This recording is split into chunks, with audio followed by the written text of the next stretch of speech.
সুপ্রিয় নবম শ্রেণীর শিক্ষার্থীরা, আশা করছি তোমরা সবাই ভালো আছো। আমি তোমাদের বার্ষিক পরীক্ষার জন্য হিন্দু ধর্ম বিষয়ের একটি নমুনা প্রশ্নপত্র নিয়ে আলোচনা করছি।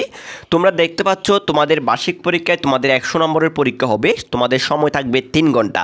তোমাদের প্রথম নাম্বারে কী আসতে পারে তোমরা দেখে নাও। তোমাদের প্রথমে আসবে বহু নির্বাচনী প্রশ্ন, অর্থাৎ সঠিক উত্তর। তোমাদের 15টি সঠিক উত্তর দেওয়া থাকবে, তোমরা 1 নাম্বার করে 15টি লিখতে পারলে তোমরা পাবে 15 নাম্বার। এরপর তোমাদের 2 নম্বরে কী আসবে তোমরা দেখতে পাচ্ছ। তোমাদের 2 নম্বরে আসবে এক কথায় প্রশ্নের উত্তর। এগুলো যদি 10টি দেওয়া থাকবে, এই 10টি যদি তোমরা লিখতে পারো, একটির জন্য 1 নাম্বার করে করে তোমরা 10টির জন্য 10 নম্বর পাবে। এরপরে খ বিভাগ রচনামূলক প্রশ্ন, অর্থাৎ 3 নম্বরে তোমাদের থাকবে সংক্ষেপে উত্তর। একটি প্রশ্নের জন্য 2 নাম্বার করে করে 10টি প্রশ্ন থাকবে, 10টি উত্তর লিখতে পারলে 10 দুগুণে তোমরা পাবে 20 নাম্বার। এরপরে তোমাদের 4 নম্বরে থাকবে রচনামূলক প্রশ্ন। যে কোনো 3টি লিখতে হবে, অর্থাৎ তোমাদের পরীক্ষায় 5টি দেওয়া থাকবে, যে কোনো 3টি লিখতে হবে। একটির জন্য 5 নাম্বার করে করে তোমরা 3টার জন্য 3 5 15 নাম্বার পাবে। এরপরে সর্বশেষ তোমরা 5 নম্বরে তোমাদের রচনামূলক আসবে। একটি উদ্দীপক দেওয়া থাকবে, উদ্দীপক থেকে দুটি প্রশ্ন থাকবে।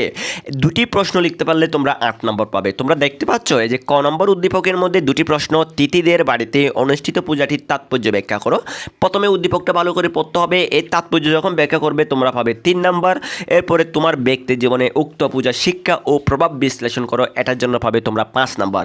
এইভাবে করে করে তোমাদের যে কোনো 5টি প্রশ্ন উল্লেখ করতে হবে, অর্থাৎ ক নম্বর হলে একটি, খ নম্বর হলো একটি, এরকম করে করে যে কোনো 5টি যখন তোমরা লিখবে, একটির জন্য 8 নাম্বার করে 5 আড়া তোমরা 40 নম্বর তোমরা পাবে। সুপ্রিয় শিক্ষার্থীরা, আশা করছি তোমরা এই প্রশ্নের ধারণাটি তোমরা অনেক ভালোভাবে বুঝতে পেরেছো।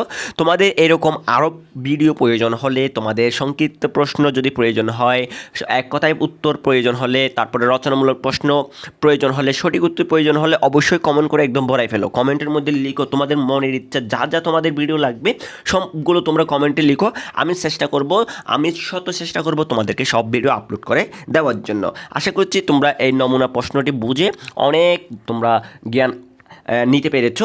আশা করছি এই প্রশ্ন অনুযায়ী তোমরা তোমাদের বার্ষিক পরীক্ষায় তোমরা ভালো একটি রেজাল্ট করতে পারবে। সবার সুস্বাস্থ্য কামনা করে আমি আজকের ভিডিওটি এখানে শেষ করছি। সবাই ভালো থাকবে, সুস্থ থাকবে। সবাইকে অসংখ্য অসংখ্য ধন্যবাদ।